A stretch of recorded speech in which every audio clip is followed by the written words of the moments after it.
brought to you by Kwabi and the Peace Campaign. It's a podcast dedicated to regular people trying to understand community, understanding themselves and others, and gaining tolerance on opinions they might not agree with. How do we learn to love each other? How do we learn to live together? These questions and much more we will try to understand and answer on Real Peace. My name is Kwabi, and I'm your host. I'm a peace campaigner. Behind the camera is our producer. His name is Kevin Wolford, and all this wouldn't happen without him. Across from the room, from me, is Wes Mongol, a pharmacist and supporter of the Peace Campaign. And today, we're going to be talking about technology. Is it good for us? Is it bad for us? Socially, is it bringing us together or tearing us apart? We have three awesome guests.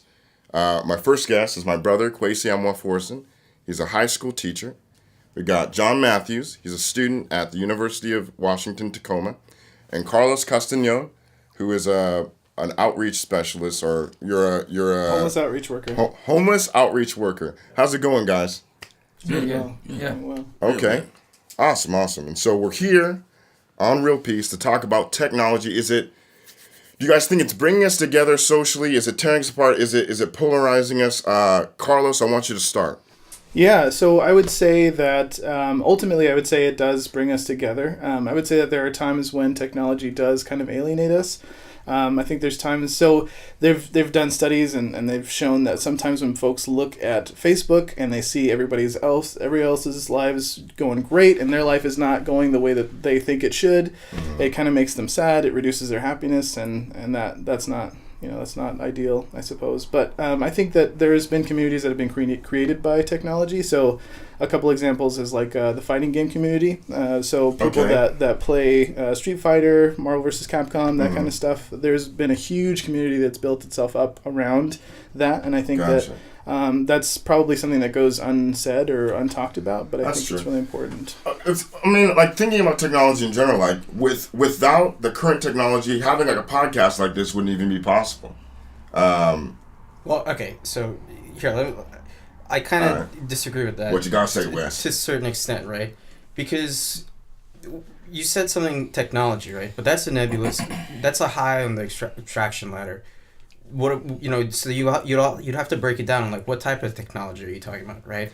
It's true. To me, Carlos was talking about like social media and the access to the internet. That form of technology. True, right? a part of social media because we haven't gotten to like Instagram and Facebook. Yeah, those are all like apps and stuff, right? Yeah. But you just said that technology is enabling us to get together, right? Mm-hmm. But to me, the only technology that enabled us to get together was technically everyone had phones or Facebook, right? We communicated.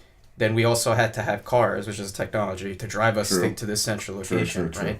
Because in the old days, they did this, what we're doing, right? But they didn't have a setup and recorded everything, So like, I would agree with Carlos in saying like, yeah, technology it can be good and it could be bad. It depends on how. We were talking the other day, and I don't know where we were walking to, the comic book store or something. And you were talking with me and John, and our heads were down. And we were looking at our phones playing a game, not paying attention to anything outside of the little screen. Yeah. And you were saying like, everyone's going to have messed up neck problems now. Okay, oh yeah, that's a side effect. Yeah. We were walking to the restaurant, yeah. Another side effect. So what it was is you guys, to me, what it looked like to me, I was walking with my head up, like looking and seeing what traffic, we're in a city. You guys had you guys were playing a game, so both of you guys, I think the word for it, people call it co-present, right? Like they're looking at their screen, but they're still, they're glancing up every once in a while, right? Yeah. But to me, I was making fun of the constant neck bending that people do to look at their phones. It's crazy. A lot of people aren't really present on where they're at, Yeah. You'll go to a restaurant to meet up with your friends, and everybody's on their phone. But here's the thing, like, look at what happened, culturally, in society, like all, like in the 80s or even like when the telephone was invented, right? I mean, I wasn't around there, so I don't know what it was like. But if you talk to really old, older, people, they'll give you their insight as to like how that changed society at that time. Gotcha. And so we're able to see how this technology right now is affecting us. Like I'm sure on the UW campus, everyone's has a phone. Being a student, would you say it's a plus having like a smartphone and to be able to be on your phone and maybe I'm sure you use it for notes, things like that instead of like yeah, and then as far as like working with your students and stuff, you know, do you connect with them through social media, of course? Oh yeah, of course, and it's almost necessary nowadays, especially with LinkedIn being an app as well, where you connect, and that's how you network basically for as far as business goes, and then even Facebook, if you want to go to events, like almost everybody finds out through Facebook. There's hardly anybody that finds out through a flyer anymore. What did we do before Facebook? What was I just feel like overall we had the yellow pages, you know, and we had a rotary phone. You know. Rotary phone. Well, so this brings up an interesting question, because you just said, hey, what did people do, right? Yeah. To me, people called it. I remember calling my best friend on the phone. Yeah. I also, but this was a landline. I also remember actually going outside and knocking on his door and saying, "Hey, man, you want to go outside and play?" Yeah. Right? To me, I don't know. I mean, I'm not a parent, and I'm also not in a place where there's a lot of kids, so I don't know if kids are doing that nowadays. Yeah. Where is he? What are the kids doing? Well, Teacher, teach us. I think it's all about convenience more than anything. You know, Wes was talking about being able to go to his friend's house and knock on the door, but you know, like kids now, they'll text people, or even like we were talking, I think it was brought up before, maybe there's like a Google Hangout where everyone is like voice chatting one another. I just personally feel like for someone to say that technology or an advancement in technology is has been a detriment, I don't agree with that. Like, obviously, like we've been discussing, there are things that are like, you know, negative side effects of it. But I mean, you think about just all the advantages that there have been. Like, people can, you know, you're able to talk to someone across the country, around the world. And I think that it would be ignorant and irresponsible to like downplay that as a whole. What about the whole aspect of self-image? You have a lot of, you know, teens, they get with the social media, and you know that becomes their platform to how they express themselves. And so when they're posting things and people perceive that like that's who they are, but then behind the screen it's nothing of who they are actually. But why is that a problem? Like, why is that an issue? Yeah, what is the problem? Okay, so say someone posts something. Okay, say someone's at a party, right? Mm-hmm. And there's a girl, or it could be a boy too, and say, I don't know, he gets super drunk and someone films him, right? He goes to school the next day.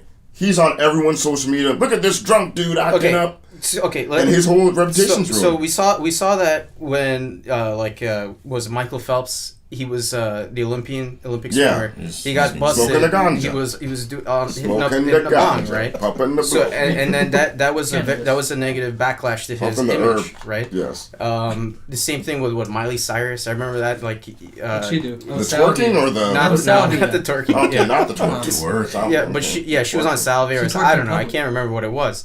So that again, that's a negative. Also, you know, in pop culture, since we're on this little kick, right, let's get it. I saw the remake of Power Rangers. Right now, it's garbage. Yeah, I don't want to say anything bad, but right now, I grew up watching that stuff when I was a kid, right? So I wanted to watch this remake to see how they redid this, right? Mm-hmm. So the way they built the story, it came off like, you know, there were a bunch of misguided teenagers or, you know, troubled youths coming together, right? Mm-hmm. Now, in the movie, one of them said she did something horrible, right?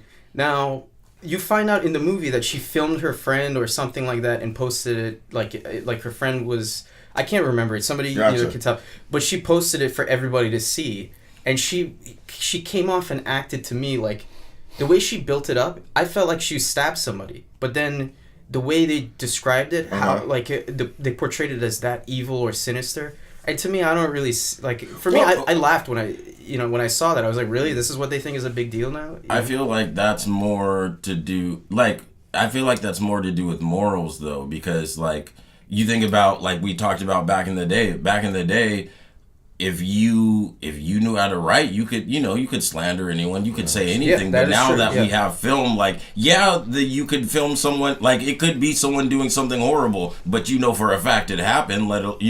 Which is different than someone writing something, whether or not it's specifically true. Yeah. So what do you guys think about this? You feel if you like in Europe, and I don't want to. This is only things that I've heard, so I can't speak. Okay. They have something called the right to be forgotten. Right. Interesting. So it was a law that passed. I don't know the machinations of it or whatnot, but essentially, the way it was built, was when you put something on social media, it's in permanent space, right? Mm-hmm. So like there was a movement to get to have the right to have this information be deleted, right? Because now like we live in a society where everyone is like snapping pictures. You never know if you're doing something. Somebody's gonna film you. The politicians of tomorrow are gonna be in trouble. I don't think that's the case. I think it'll make people more honest, right? Because, like for me, let's just say if I like some picture of when I was drunk at a party came, I was running for a politician spot, right? And some photo came. Let's just say we're in that year, and somebody brings up a photo of me when I was drunk at a party. For me, I'd be like, hey, I can acknowledge that. Yeah, I was doing that stuff. That was when I was in college. Okay, that's not who I am now. I've changed my identity. Gotcha. So it's sort of a snapshot in where you're at that time. But look, the younger people, I feel like, will understand that more. Gotcha. Right, because we all came through it. And if anything, it will make us connect more with people who can actually say, yeah, that was me. I was pretty messed up back then, Gotcha. or like, hey, that's not my finest moment, but that's not who I am as a person. Well, I don't know. I think plenty of people would identify with that, especially folks that are going into running for office, right? Because they don't want that stuff to be leaked. Exactly. But I would say also that perhaps this is kind of call back to the other episode, right, about identity. But I think young people's identity is much more important to them because who they are is what they put forth, right? As opposed to someone who's older, who's more secure in their identity and doesn't really care about what other people think about them. It's being molded. It's being Play-Doh'd. Right, and so the teenager, what Wes was saying about teenagers, younger folks, being feeling like a betrayal for posting something about whatever they did, is probably much more impactful for them than it is for someone that's. It's intrusive, man. I can't imagine, like, okay, granted, I don't be doing a lot of too crazy stuff. Right. But even if I wasn't, like, if I was at the club and I'm dancing, I'm doing my thing, and someone's filming me, I'd be like, dude, like, chill. Yeah, but I don't. Do we have any laws like that? I don't know. At some point, somebody's gonna have to put out a law like that. Because it depends on how many people are doing it too. Yeah. You never know who's filming you. So when I go outside, I try to act. I keep my cool. For the most part. Yeah. Yeah, but I guess that's the point. Is like that's why it's alienating us. Because you talk about people being honest, but then when you go out, you can't actually be yourself because you might get filmed. Oof. And I absolutely agree with that. Right now, here's the caveat to that. I'm comfortable in my identity nowadays, right? So if somebody films me doing something out of character, I'd be like, I only have to explain myself to the people I care about. True. Right? Now, if I was a politician, that's different. Now I need a publicist or like a, What do you guys think? I mean, as far as like technology with space exploration and things like that, on a grand scale technology, do you think we have business spending, money towards space exploration and technologies that can help us, get beyond the Earth, things like that? Do you think that's... I think we have to. Like, the way things are going, I think we have to. And I think to not do that would kind of go against human nature and thinking about, like, always needing to explore. And as long as we have the technologies, I think it's always going to happen. But as far as incentive for technology, do you think the technology that we're using to build up space exploration, can we be using that to help benefit humanity on Earth? Yeah. Hey, man, what do you think a Tempur-Pedic mattress is? Oh, that was from NASA. Gotcha. So, somebody would have to pull it up, but because of NASA's, exploration and doing all that stuff, there were a lot of, discoveries from through that. That we're all benefiting from that people don't realize. Is what you're saying that, like, indirectly, like, using technology for space or whatnot and all that is helping humanity indirectly? I mean, who knows? It's not even indirectly, like Wes just said. Like, I can't give you a list, but yeah, gotcha. it happens all the time. There are things we are using now that astronauts have used and do food. use. And so, I mean, I think that we reap the benefits of that. As far as space exploration is concerned, I guess my philosophy would be, and I wholeheartedly agree, like if people can do it, they will do it, no matter like if it's right or wrong. If it can be done, they will try it. And so what's the limit with cloning? Like, okay, so we can clone things. Yeah. How come it's not like a big thing? Is it just ethical reasons? Yeah, I think it's a huge ethical thing. You said if we can do it, we can do it. No, don't get me wrong. I think it's been done. I think that it has. You can get your dog cloned in Korea. Do you what? guys know about this? This was a NPR thing that they did. This was like maybe 2 or 3 years ago. Where Fido can become Fido too. Yeah, right. So, but that's Korea, right? Their population. I don't know the whole thing, so I don't want to comment on it, right? But what the article was saying was how if you wanted to for $100,000, and I remember the $100,000 price because I was in my car using Bluetooth technology from my phone, and I was listening to this news story, and I remember thinking, this is some crazy stuff going on here. I didn't know you could go get your dog cloned. You turned off the car. You got out your car and you were like, "What is going on?" No, I mean, I was on I-5. I couldn't do that. I mean, your dog's life. I mean, compared to $100,000, I mean, that is what's your dog's life worth to you? Right. It's priceless. So to me, I think that's that's a little weird. But is it your dog? Is it your dog? Again, I'm saying I would never spend. I don't own a dog. I don't have a dog, so I don't know what that emotional connection is like. However, to me, spending $100,000 to get your dog cloned, that seems a little irrational. There's that movie with Keanu Reeves. I didn't see it, but The it's Matrix? about... No.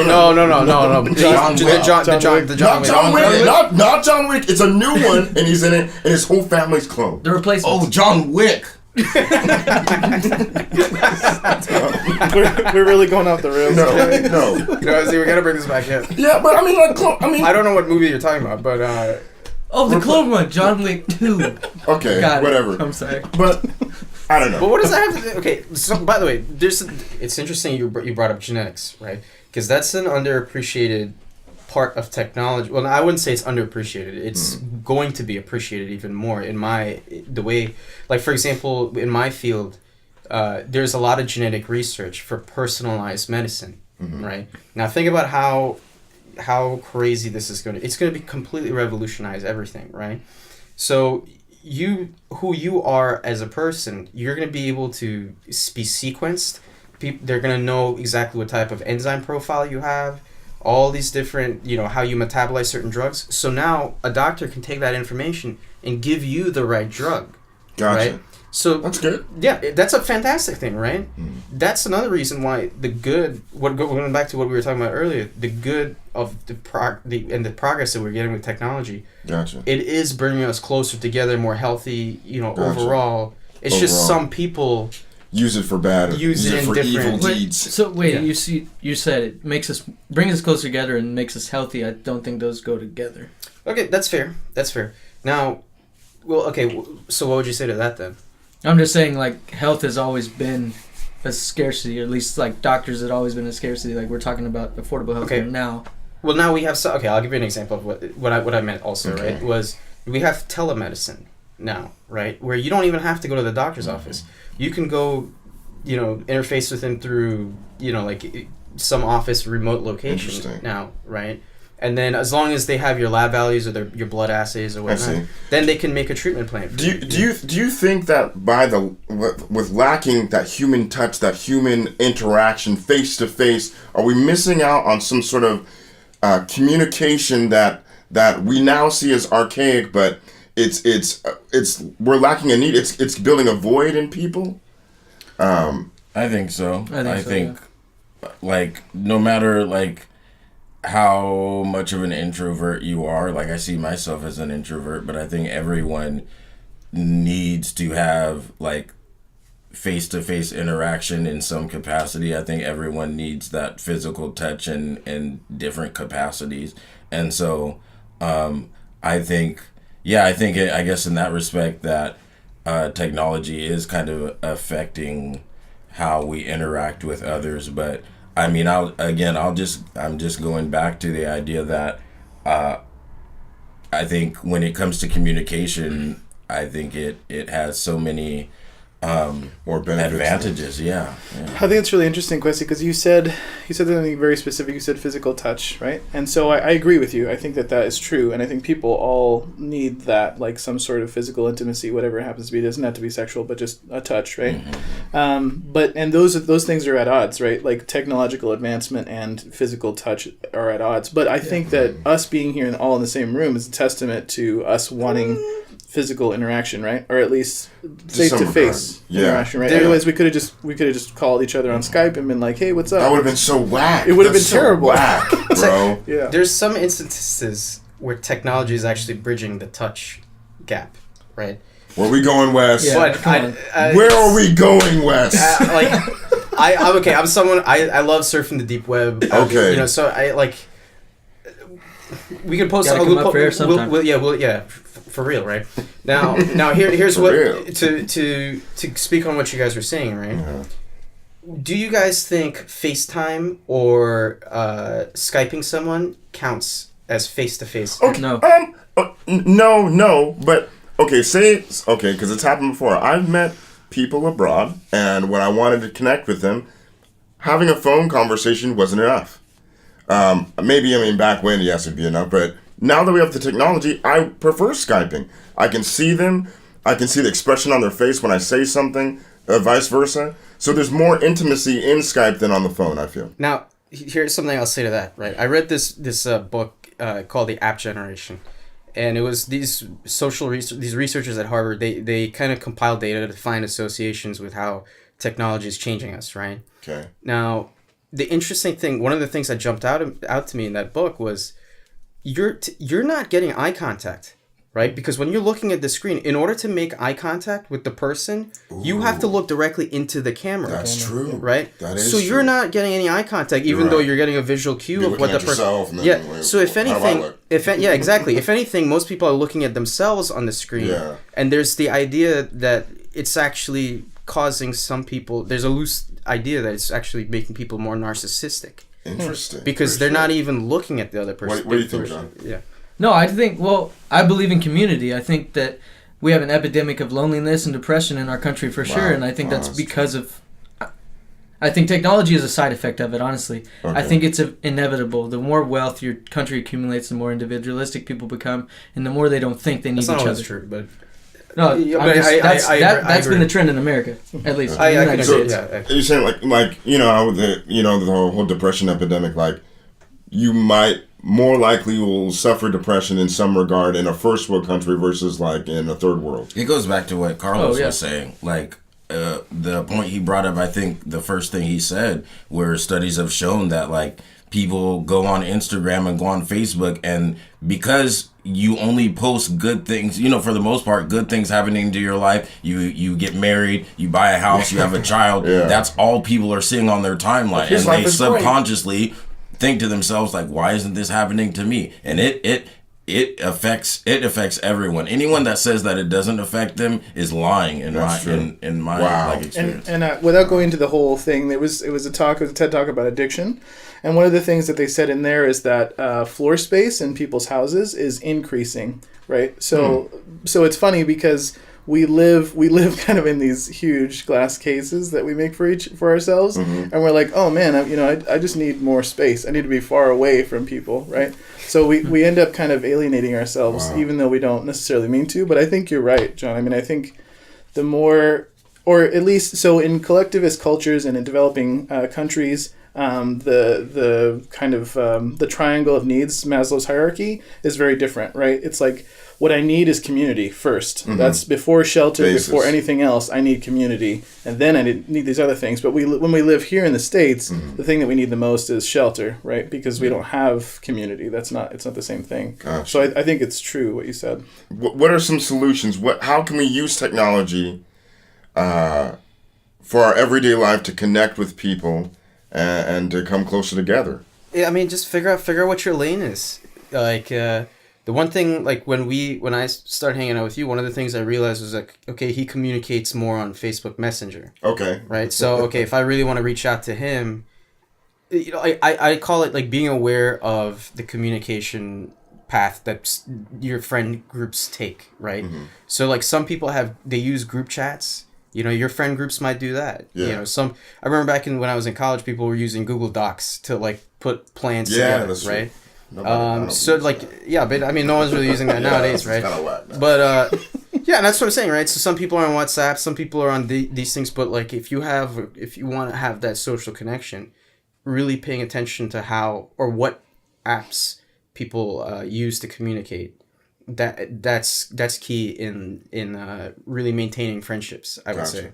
I think maybe looking for an active community that is welcoming to you, not necessarily expecting them to welcome you when you first come in, but just realizing that that's a need for you. It's going to be hard at first, just like exercise, just like dieting, but you like just getting into a community and trying to understand them, and then they understand you. Gotcha. And it's helped all of us. Community's helped all of us. That's me so for true. Sure. I mean, just. Or you could just call somebody on the phone or knock on their door, but you'd be a crazy person. Yes, right? you would nowadays. Not so. Like, oh my God, who's knocking on the door? Get to know your neighbors. Don't knock on my door, bro. You know? I just want to get to know you. That will be for another episode. I say if you're gonna get to know your neighbors, I mean, take something over, like. Yeah, well, but then the connection's established, right? Yeah. So in that scenario, so you can. It's not crazy to knock on the door. I want to thank you guys all for coming on the show and meeting up with me and Wes. Hopefully, you guys can come back again. Yeah. Hope so.